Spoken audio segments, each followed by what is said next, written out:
उत्तर प्रदेश के लखनऊ से गिरफ्तार की गई बांग्लादेशी महिला नागरिक की पूछताछ में सुरक्षा एजेंसियों को बड़ा और चौंकाने वाला खुलासा हुआ है। जांच में सामने आया है कि नरगिस अकेले नहीं थी, बल्कि एक फर्जी आधार कार्ड नेटवर्क का हिस्सा थी। एटीएस ने महिला के पास से फर्जी आधार कार्ड बरामद किया है। कैसे, देखिए रिपोर्ट।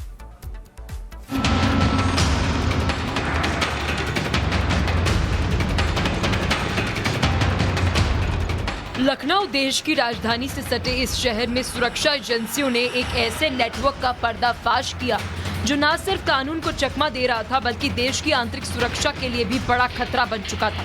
एटीएस के हद पे चढ़ी बांग्लादेशी महिला नरगिस की गिरफ्तारी अब सिर्फ एक गिरफ्तारी नहीं, बल्कि एक बड़े फर्जी आधार कार्ड सिंडिकेट की परतें खोलती जा रही है।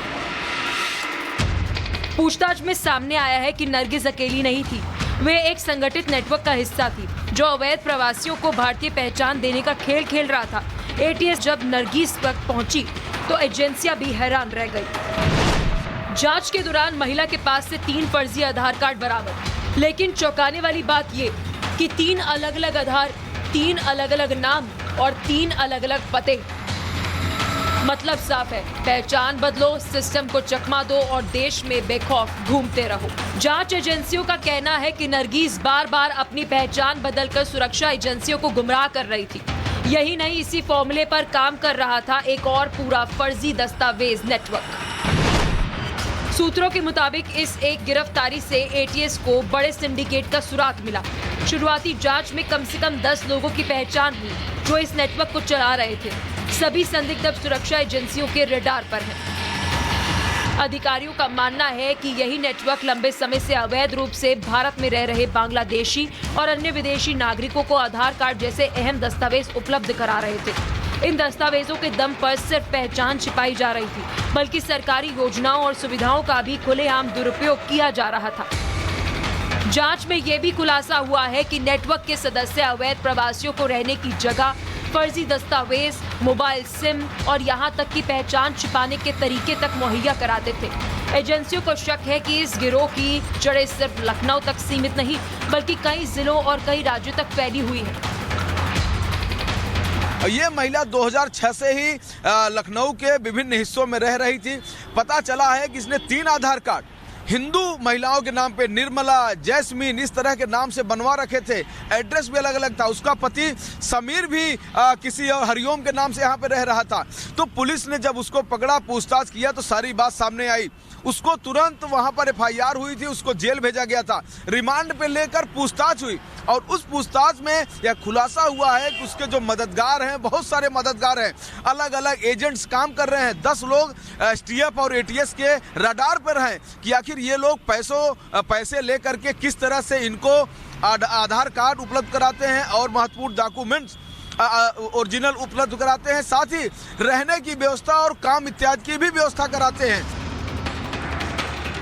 फिलहाल एटीएस, पुलिस और खुफिया एजेंसियां मिलकर नरगिस के call detail record, bank transaction, digital लेन देन और पुराने संपर्कों की गहन जांच कर रही है। हर कॉल, हर ट्रांजैक्शन और हर लिंक को बारीकी से खंगाला जा रहा है ताकि पूरे नेटवर्क को बेनकाब किया जा सके। सुरक्षा एजेंसियों का कहना है कि आने वाले दिनों में इस मामले में और गिरफ्तारियां हो सकती हैं। एटीएस का फोकस अब सिर्फ महिला तक सीमित नहीं है, बल्कि पूरे फर्जी आधार कार्ड सिंडिकेट को जड़ से खत्म करने की तैयारी है। ये मामला सिर्फ अवैध घुसपैठ का नहीं, ये मामला देश की आंतरिक सुरक्षा, राष्ट्रीय पहचान और सिस्टम की साख से जुड़ा है। एजेंसियां सतर्क है और किसी भी स्तर पर लापरवाही नहीं बरती जा रही। Bureau report, republic Bharat. Uttar Pradesh के लखनऊ से गिरफ्तार की गई बांग्लादेशी महिला नागरिक की पूछताछ में सुरक्षा एजेंसियों को बड़ा और चौंकाने वाला खुलासा हुआ है। जांच में सामने आया है कि नरगिस अकेले नहीं थी, बल्कि एक फर्जी आधार कार्ड नेटवर्क का हिस्सा थी। एटीएस ने महिला के पास से फर्जी आधार कार्ड बरामद किया है। कैसे, देखिए रिपोर्ट।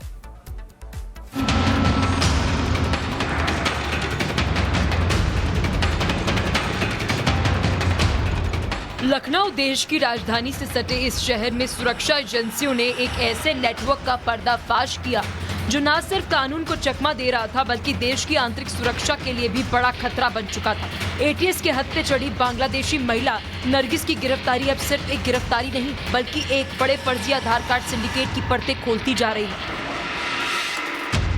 पूछताछ में सामने आया है कि नरगिस अकेली नहीं थी, वे एक संगठित नेटवर्क का हिस्सा थी जो अवैध प्रवासियों को भारतीय पहचान देने का खेल खेल रहा था। एटीएस जब नरगिस तक पहुंची तो एजेंसियां भी हैरान रह गई।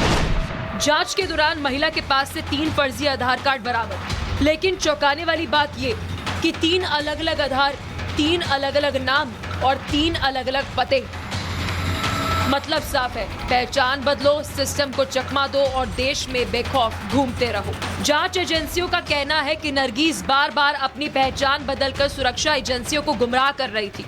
यही नहीं, इसी फॉर्मूले पर काम कर रहा था एक और पूरा फर्जी दस्तावेज नेटवर्क। सूत्रों के मुताबिक इस एक गिरफ्तारी से एटीएस को बड़े सिंडिकेट का सुराग मिला। शुरुआती जांच में कम से कम 10 लोगों की पहचान हुई जो इस नेटवर्क को चला रहे थे। सभी संदिग्ध अब सुरक्षा एजेंसियों के रडार पर हैं। अधिकारियों का मानना है कि यही नेटवर्क लंबे समय से अवैध रूप से भारत में रह रहे बांग्लादेशी और अन्य विदेशी नागरिकों को आधार कार्ड जैसे अहम दस्तावेज उपलब्ध करा रहे थे। इन दस्तावेजों के दम पर सिर्फ पहचान छिपाई जा रही थी, बल्कि सरकारी योजनाओं और सुविधाओं का भी खुलेआम दुरुपयोग किया जा रहा था। जांच में यह भी खुलासा हुआ है कि नेटवर्क के सदस्य अवैध प्रवासियों को रहने की जगह, फर्जी दस्तावेज, मोबाइल सिम और यहां तक कि पहचान छिपाने के तरीके तक मुहैया कराते थे। एजेंसियों को शक है कि इस गिरोह की जड़ें सिर्फ लखनऊ तक सीमित नहीं बल्कि कई जिलों और कई राज्यों तक फैली हुई है। ये महिला 2006 से ही लखनऊ के विभिन्न हिस्सों में रह रही थी। पता चला है कि इसने 3 आधार कार्ड हिंदू महिलाओं के नाम पे, निर्मला, जैस्मीन, इस तरह के नाम से बनवा रखे थे। एड्रेस भी अलग अलग था। उसका पति समीर भी किसी और हरिओम के नाम से यहाँ पे रह रहा था। तो पुलिस ने जब उसको पकड़ा, पूछताछ किया तो सारी बात सामने आई। उसको तुरंत वहां पर एफआईआर हुई थी, उसको जेल भेजा गया था। रिमांड पे लेकर पूछताछ हुई और उस पूछताछ में यह खुलासा हुआ है कि उसके जो मददगार हैं, बहुत सारे मददगार हैं, अलग अलग एजेंट्स काम कर रहे हैं। 10 लोग एसटीएफ और एटीएस के रडार पर हैं कि आखिर ये लोग पैसे लेकर के किस तरह से इनको आधार कार्ड उपलब्ध कराते हैं और महत्वपूर्ण डॉक्यूमेंट्स ओरिजिनल उपलब्ध कराते हैं, साथ ही रहने की व्यवस्था और काम इत्यादि की भी व्यवस्था कराते हैं। फिलहाल एटीएस, पुलिस और खुफिया एजेंसियां मिलकर नरगिस के call detail record, bank transaction, digital लेन देन और पुराने संपर्कों की गहन जांच कर रही है।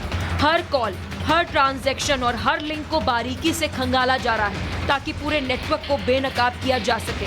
सुरक्षा एजेंसियों का कहना है कि आने वाले दिनों में इस मामले में और गिरफ्तारियां हो सकती हैं।